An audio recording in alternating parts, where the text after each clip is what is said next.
So welcome to Monster Monday, kind of. It's Monday right now, and I'm doing a monster movie, so I guess this is technically a Monster Monday.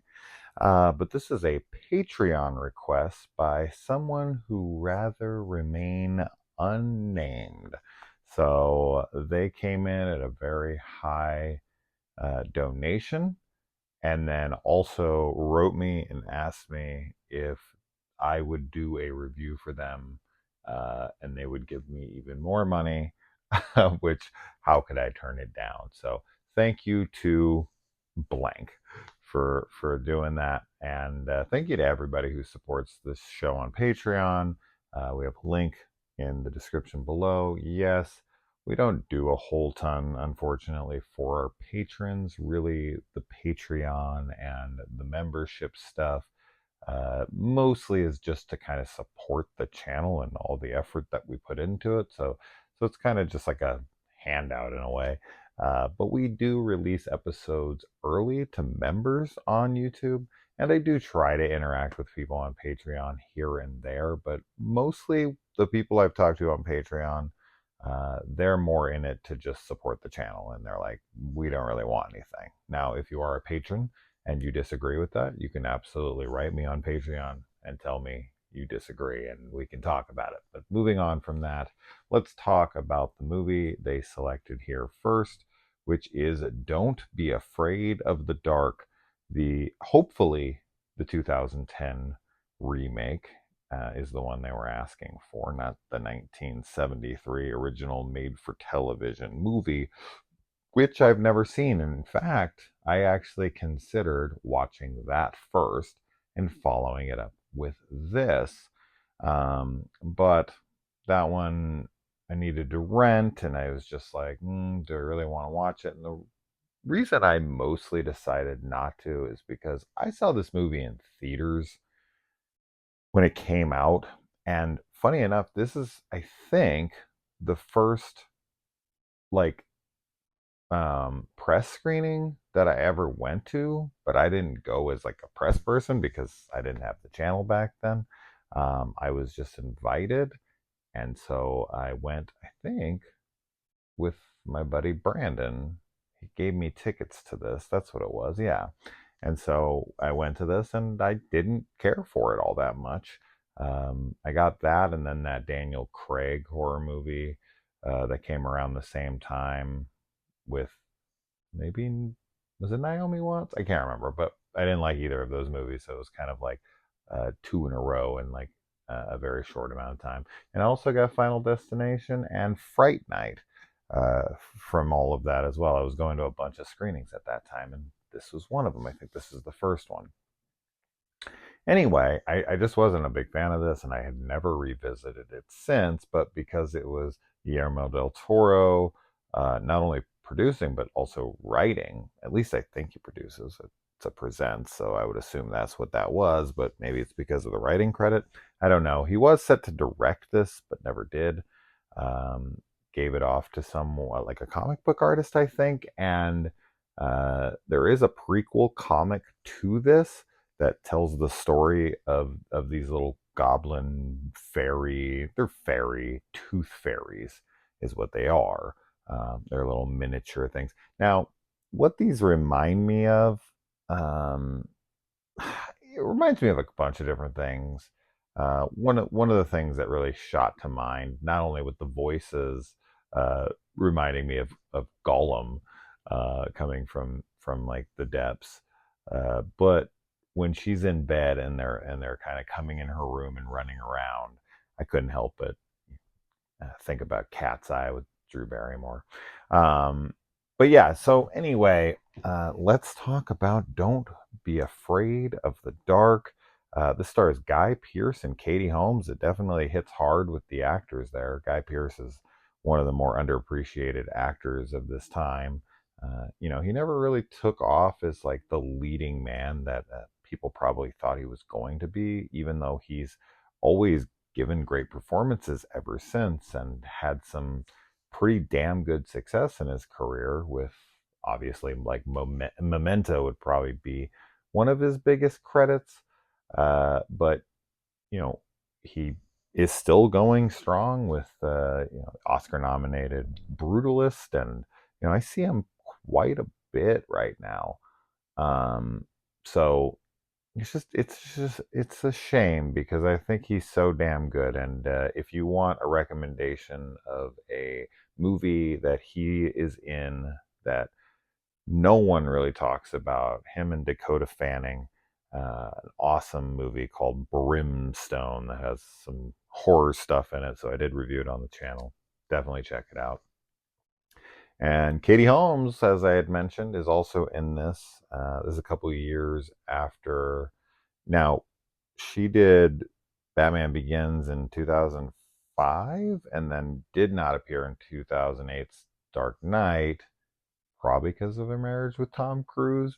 I think he was kind of keeping her low key, like not doing stuff. But then, bam, here she is in 2010. So I don't know what's going on with that. But when I think of Katie Holmes, I mostly think of the movie The Gift, and not just because she gets topless. Maybe that's actually got horror elements to it. If I remember correctly, I think that movie's directed by is it Billy Bob Thornton?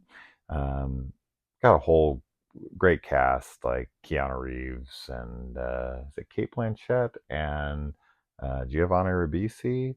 Um, Correct me if I'm wrong on any of that stuff, but anyways, you know me, I like to just rant and talk about films randomly, whatever comes to my mind as we're sitting here. But yeah, revisiting this one once again, it's just so safe and tropey. And one of the issues here, right? Number one, this movie's rated R. I thought for sure this movie was rated PG-13. And then when I pressed play, I thought it was PG-13. My kids were kind of sitting here. Well, one of my kids came out and she was sitting here watching it with me. And I was like, oh, it'll be fine. There's nothing. And there isn't. There's nothing in this movie. And, you know, eh, I don't get it. I don't understand.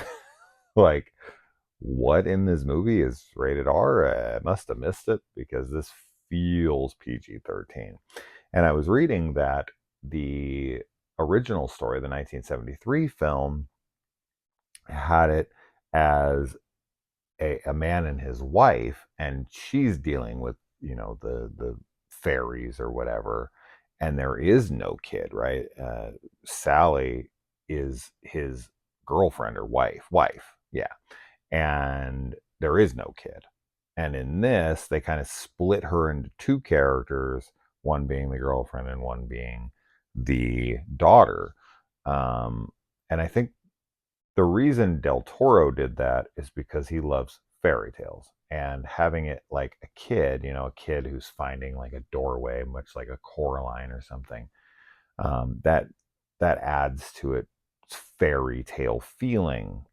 But what it takes away from in a movie like this, for me personally, is the fact that I never, ever, ever one time, not 1 second of this film, did I feel like the kid was in any actual danger. Now, could they have went dark? Sure, because Del Toro has directed Pan's Labyrinth. There's some definite like fear of kids getting hurt in that one because that's a fucking dark ass film, right? Somebody gets like beaten to death with like a wine bottle. It's been a long time since I've seen that, but isn't that like one of the opening scenes? This guy's face gets smashed in with like a wine bottle or something.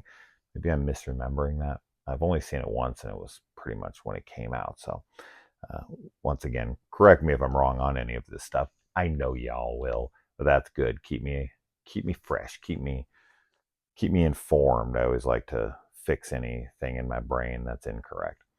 Um, but yeah, I mean, he also the orphanage, right?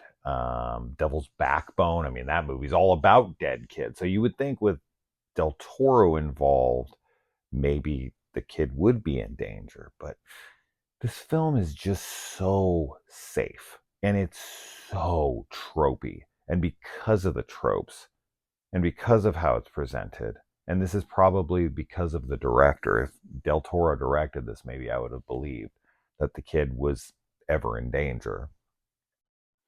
And when your character, when your main protagonist of your horror film never feels like they're in actual danger, like yes, she's put in dangerous situations. Yes, she could have died. She probably would have died if this was real, but there's such a lightness to the film, in my opinion, that doesn't ever make it feel like something's ever happening to this kid. You always know it's going to be some sacrifice. Somebody's, everybody's going to try to protect the kid, and eventually she's going to get out of it. And that just kind of deflates most of the scenes, because most of the horror, most of the attacks, most of the fairy stuff with somebody and attacks are with the kid. And so you never really feel it. um but yeah, so I think that's the big problem here with the film. And then, as I said, it's just super tropey, right? We've got the kind of classic trope stuff going on in here. You've got the couple moving into the new house with the kid, and it's a step parent that they don't know if they get along yet, so that creates instant tension. We got the cold open dark past setup of the house. You've got the know it all librarian who just explains everything with an exposition dump, so that the audience is filled in and that we know the character now knows. I don't know. It's all just so safe and so generic and just so paint by numbers. And it's just like, you know, I don't know. It's just from scene to scene. There's nothing unique or interesting going on in this movie outside of maybe like some creature design or something, which is cool. It is all CG, and it looks good. I mean, I think that it holds up pretty well. I think that if it was made today, it would look pretty much the same with this budget. This is $25 million budget. It only grossed like over 30 some odd million, so like 36 or 38 or something like that. So yeah, it was a big misfire in the box office, right? Like you need to make back at least 2 to 3 times your budget in order to really break even, as they say. I don't know how much bullshit that is, but movie definitely didn't do well, and I can see why, because I don't think this is going to generate much good word of mouth. But I mean, hey, this is the first pick that a patron had, so is once again for the 8 trillionth time on this channel, no matter what film it is, no matter how much you personally hate the movie, the film has fans. Yes, even that film. Whatever film you're thinking of, every movie has fans. Whether it's like fans because they think it's so bad it's good, Troll 2, The Room, whatever. Or just they just genuinely think like, no, I think this movie is underappreciated. Oh, excuse me. It's 1 in the morning, and I was about to go to bed, and I was like, you know what? I don't have any time to do this tomorrow and whatever, so I'm just gonna knock this out before bed. Not because I'm rushing through it. I promise I will give it every bit of attention that I would have given it at any other time. But you might get a yawn or two more than you would have had I done this earlier. Anyway, so we also got a young Bailey Madison here. This is a very young Bailey Madison. This is a couple years after Bridge to Terabithia. She is such a good little kid actress. I know her more from her more recent stuff like Pretty Little Liars, uh, Original Sin, as well as Strangers Pray at Night. But yeah, she was a very, very good kid actor, and she is very good in this. In fact, all the performances are good. I mean, you got really high caliber actors here, and you've got a good budget, right? You can tell the budget is on display here. The set is great. The house is massive, and it's got a really cool aesthetic to it. So I can see the appeal of this film, especially if you saw this when you were younger. I don't know the age of the person who requested this, but this could absolutely be a great gateway, even though it's R. I would show this to a 10-year-old. I would show this to a kid, a young kid. If you're okay with showing them like a Gremlins, or like a small creature feature, um, I don't see any reason not to show this to your kids. So yeah. Anyway, Moving on from that. Okay, if you buy a house, a massive house, Jesus, um, and you find like a wall that's blocking a door, and then a basement that is completely buried over, and you have a caretaker on the premises that's like, no, don't go around it, just stay clear of it, kind of thing. He didn't really go all in, but it's obvious. You probably just want to stay away from that. just you know just food for thought. But I've watched too many damn horror movies, so more more square footage, right? More room. Of course, anybody would want that in their house. But this reminds me of the door that they find in uh, Channel Zero season 4, the Dream Door. Fantastic, the best horror show ever on television, and one of the best seasons of that show. All right, and okay, Katie Holmes essentially plays a stepmother here, and she's not even really like a willing participant with. She didn't make any commitment to be a stepmother, right? Like she's an interior designer. She's uh, working with this architect, Guy Pearce, and he and her start dating, and then he doesn't have a kid, but then the mom wants to send the kid to dad's, and so she becomes kind of a stepmom overnight, even though she's just a girlfriend. And now she's kind of taking on the responsibilities of stepmom. And the kid, of course, wants nothing to do with her. The kid wants mom and dad together or no one. And yeah, it's just, you know, I have been a step parent, never to like a kid that really. I've definitely dated girls with kids that were old enough to like talk to me and kind of know the impact I had and whatnot. But I dated a girl that had a kid who was very, very young, like very, very young. We met when the baby was just barely born, like a few months old. And we dated for quite a while. But being a step parent is definitely one of the more thankless things that you can possibly do, right? Like, a lot of pressures on you, but you get no accolades. You get no recognition for anything that you do. You can sure as fuck fail, though, very hard, but you can't seem to succeed all that well. Maybe later on you might get some, uh, but this definitely made me think once again. Like, I've always got to make sure I acknowledge the sacrifice, which is what it is when you have kids. It's a sacrifice you're willing to make, and you don't regret it. At least I don't.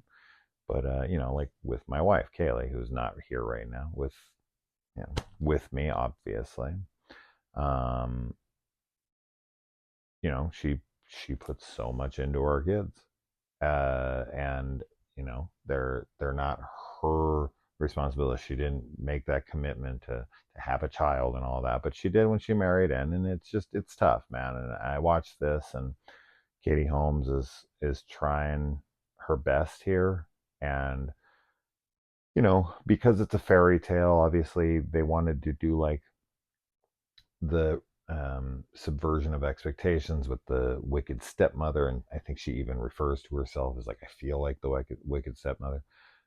But they flip it, right, and she's the one who saves her, and it's the dad who's not really believing, and he's the one that's not making the right choices. He ultimately comes around a little, too little, too late. He ends up losing his girlfriend over it and everything, and her death is not only tragic but brutal, man.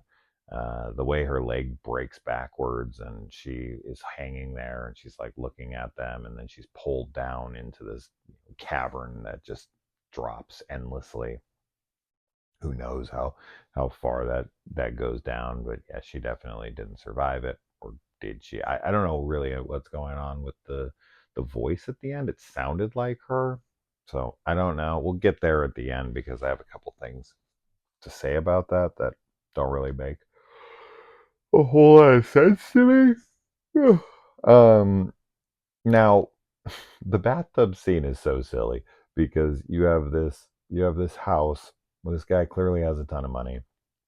He has a whole mess of servants, right? He has this um, kind of like nanny slash cook maid character, older woman, and she gets in the bath, and the parents are away, and this is a small kid. I mean, we're talking about a young child, left in a bath by herself, and seems seemingly out of earshot of anyone close by, with multiple servants, as well as, you know, the kind of like maid slash nanny slash cook.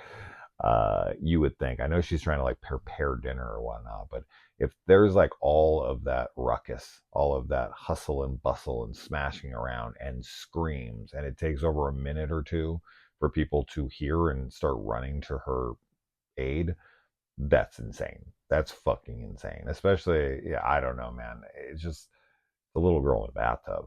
Like, you didn't, I don't know, stick around. Like, how long is she going to be in there? And, you know, there's already been troubles, and she's already been complaining about like seeing things, and has seen a doctor and all this stuff. Like, she shouldn't be unattended, especially in like a bathtub where she could hurt herself. So this is all pretty silly to me. I know it's conveniences for a film, but yeah, the fact that no one can hear her for a while is pretty silly to me. But whatever, you know. Once again, those scenes are deflated because of something I went over enough.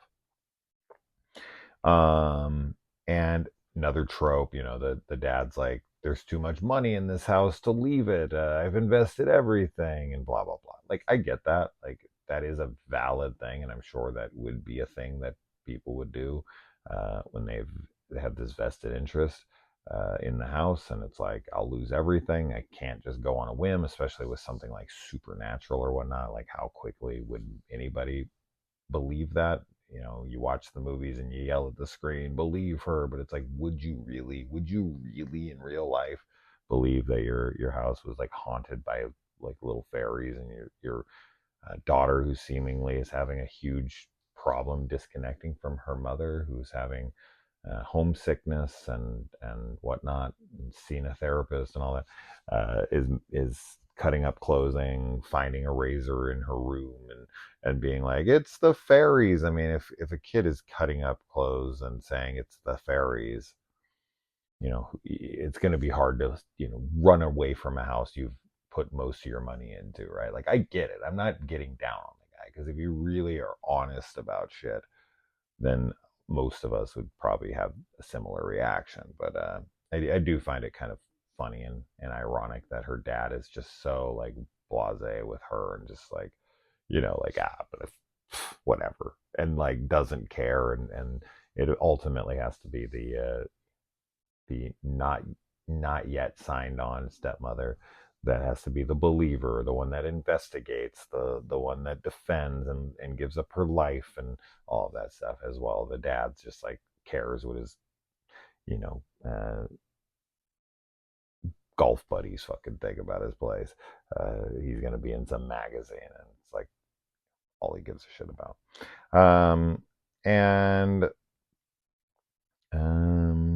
yeah. So yeah, yeah, I don't really have a whole mess to say. As I said, I mean, set design and all that stuff of the house, it's all very cool aesthetically. As far as the ending goes, with her fighting, you know, you can kind of see this coming from a mile away. Another movie that, of course, this reminds me of heavily is The Gate. Um, but yeah, she gets pulled down, and then horror movie logic, right? Like, this is always one of those silly things. I have to bring it up because why not? Because we're just here to have fun and shit talk about the reality of these fantastical situations. I know it's art. I know you're not really supposed to put a whole bunch of thought into like aftermaths and the reality of things. But we're gonna do it, right? Because that's what we do here. But when your girlfriend goes missing and is pulled down by fairies into a furnace, um, yeah, you got some splaining to do, okay? Lucy, right? It's like you don't just get to get your kid and get in the car and drive away and she gets to leave a little letter like, "Oh, I love you," and whatever. No, no. The cops would come and they would be like, "Where is she?" He would be the suspect in her murder trial because she'd have went missing. There'd be witnesses at his recent party where there was something amiss, that his kid was traumatized and was, you know, screaming about monsters and making a big ruckus as the party's going on. And when they come in there, she's throwing things around and saying she has proof and his pictures, and he sends everyone home. And then his wife or his girlfriend goes missing the next day. Bro, you don't get to just the fact that like he doesn't try to like get together people and send something down there to retrieve her body, or like he knows, he saw, he can he can go look. And I don't even know, he probably saw the smashed one on the ground, right? But like, did he? Yeah, he saw some.